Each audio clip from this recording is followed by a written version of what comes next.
Hello guys! Samahan niyo naman ako ngayong magluto ng pinasarap na chicken adobo. May twist yung adobo natin ngayon dahil lalagyan natin siya ng Sprite. Ang gusto ko sa adobo ay yung maiga-iga at merong konting tamis. Kaya ituturo ko sa inyo ngayon kung paano ko niluluto ang version ko ng chicken adobo with Sprite. At dahil adobo nga yung lulutuin natin, gagamit tayo ng adobo cut na chicken. Ito yung mga nasa 3/4 kilo. Magpapainit lang muna tayo ng mantika sa ating kawali. At kapag mainit na, igisa na natin yung ating sibuyas. Igisa lang hanggang sa maging translucent ang kulay at isusunod na natin yung ating bawang.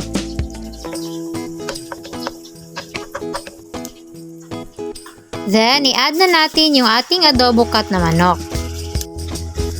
Igigisa lang natin yan hanggang sa mag-reduce yung kanyang na-produce na liquid at maging lightly brown yung ating chicken.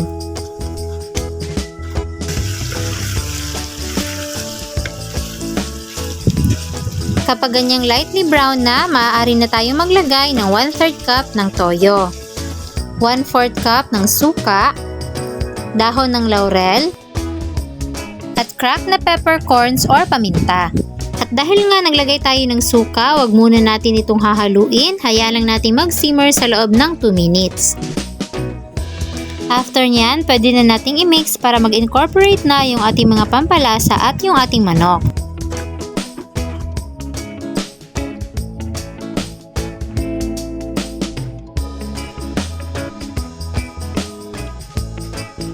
Then, ilalagay na natin yung isa sa mga magbibigay ng linamnam sa ating adobo, ang Sprite. I-mix lang natin bahagya, takpan at hayaan itong kumulo. Pagkatapos ay i-simmer ito sa loob ng 20 minutes.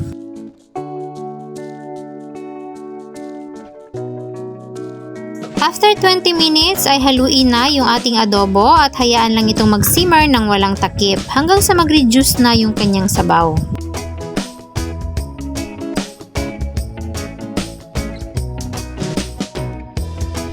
Kapag ganitong na-reduce na yung kanyang liquid, pwede na nating i-serve yung ating chicken adobo with Sprite.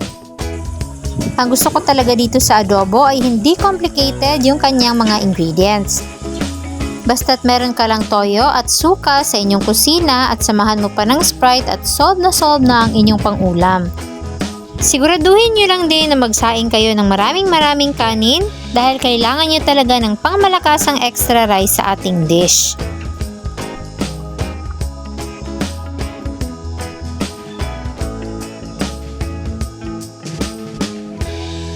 Para naman sa eksaktong sukat ng mga sangkap, ilalagay ko dyan sa ibaba for your reference.